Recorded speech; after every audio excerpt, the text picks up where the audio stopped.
Well, we start today's video out on a big time note. As you can see, we have a code red on the 7-day graphical tropical weather outlook here. So automatically, we're already just from the very get-go here getting into some very intense stuff. I want to say real quickly, we're going to be going over this tropical cyclone potentially that we're going to be talking about. And then we're going to get into our normal kind of scheduled daily video where we're going to go over the upcoming weather, so stay tuned for that as well in this video, because there is a lot going on as far as just storminess over the lower 48, and then also some big temperature changes on the way. So we have plenty to go over today.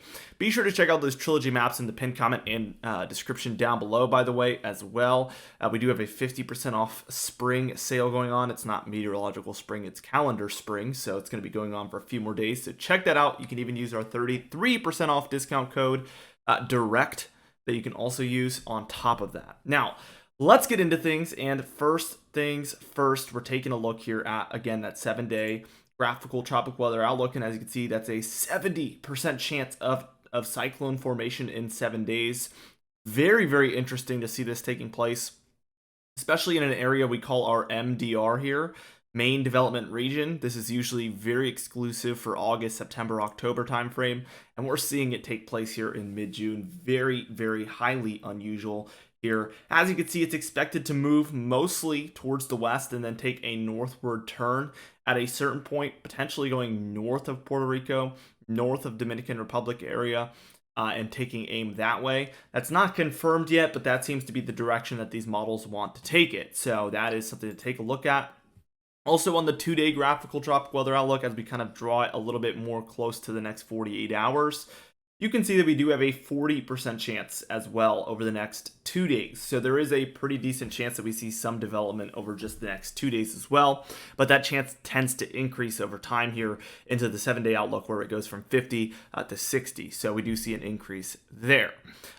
The odds are that it's going to happen after the next 48 hours, in other words, but it is possible that it is within the next 48 hours. Let's take a look here at our normal weather stuff that we take a look at every single day.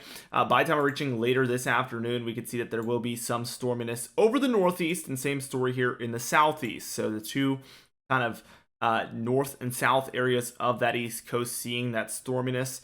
We have this pretty broad storm system. There's a couple of areas of weaker low pressure in here causing some storminess over the west. The interesting thing here is that we're reaching into late June and we're still seeing some snowfall taking place in a lot of these areas. Very, very unusual. It's almost like we're having a historically cold summer or something. We could see over the northeast, same story, or better yet, the northwest. We could see still snowfall happening in the Cascades, the Rockies here. Very, very unusual stuff. We can also see this next storm system developing for at least the eastern half of the nation, although this is more like the central United States. And we can see states like Minnesota there, Wisconsin, Iowa, Missouri, Kansas, Oklahoma, Arkansas, Louisiana, Texas, Mississippi. States like this, also Illinois, seeing some thunderstorms due to this on Father's Day, Sunday. As we reach towards Monday, we can see this dip south towards the southeast. So we see mostly this area dealing with a lot of this storminess. Still the northwest there dealing with the snowfall and the rainfall, much more of like a winter type system. And then by Tuesday, we see this system in the southeast just wants to sit around. Okay, it wants to sit around, hang tight, and it is going to lead towards plenty of precipitation for these areas day over day over day, just sitting there. That is going to accumulate quickly. Wednesday the 21st, we can see there in the southeast still dealing with that storm. Thursday here on the 22nd here, we can see it is still located over the southeast in a very intense way. And then we also see another storm system moving in here for kind of the Rockies there, as you can see. Also over the plains and then the upper Midwest as well. We're seeing these storms taking place at that point. By Friday afternoon, it's going to be the 23rd, we still see the southeast dealing with this storminess, so that is not going to end anytime soon.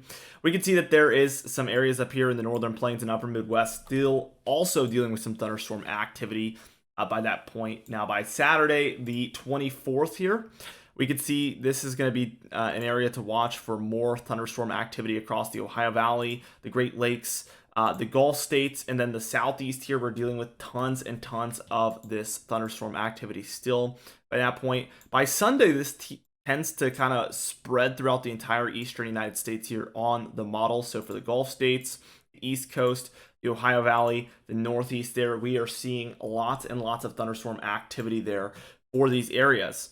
Now, by Monday the 26th, it's the same story. So we're going to maybe see multiple days in a row of this storminess there in the east to take a look at and watch. And the upper Midwest sees a lot here on this model run as well. It's something interesting to note. Another interesting thing to note is look out west. Literally nothing out here happening, and all of that activity has now shifted towards the east. Very interesting to see a massive shift there in the precipitation later on towards the very end of June. Now, the total precipitation tells the full story. I mean, look at this whole pocket here seeing practically nothing. So basically high and dry there. We do see some storm systems moving through like this here, which leads towards above average precipitation for the northern plains, as well as areas here in western Canada and then the northwest there. The southeast certainly dealing with far above average precipitation, so we're going to do an up arrow here because they are seeing tons.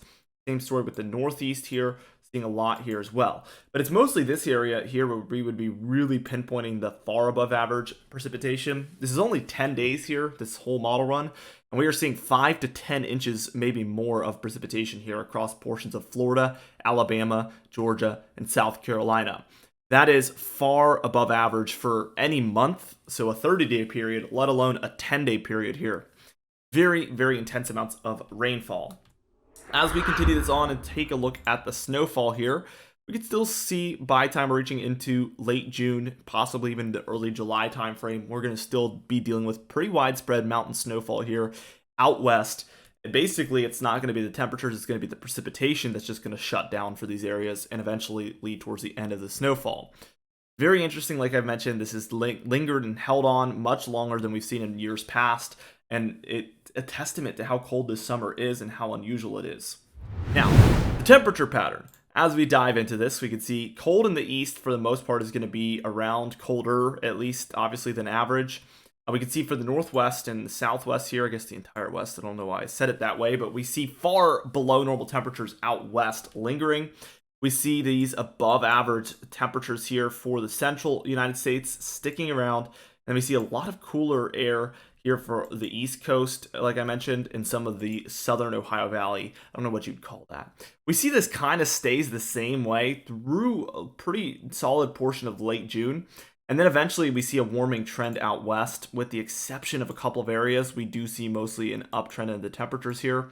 We see these areas staying cold in the east, and this is the area that mainly has been very historically cold this summer so far, and that looks to extend all the way through the end of June, as you can see, into July 2nd perhaps.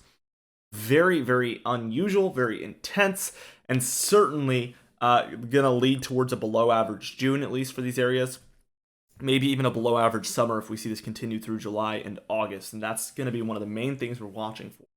Anyway, that's it for this video. Be sure to check out those trilogy maps in the pinned comment and description down below, like I mentioned. Also, be sure to subscribe for more weather videos just like this one. We do upload every single day. You can even hit the bell icon for daily notifications when we upload so you never miss one. Be sure to like the video if you did enjoy it, leave a comment down below, and I will see you guys in the next video.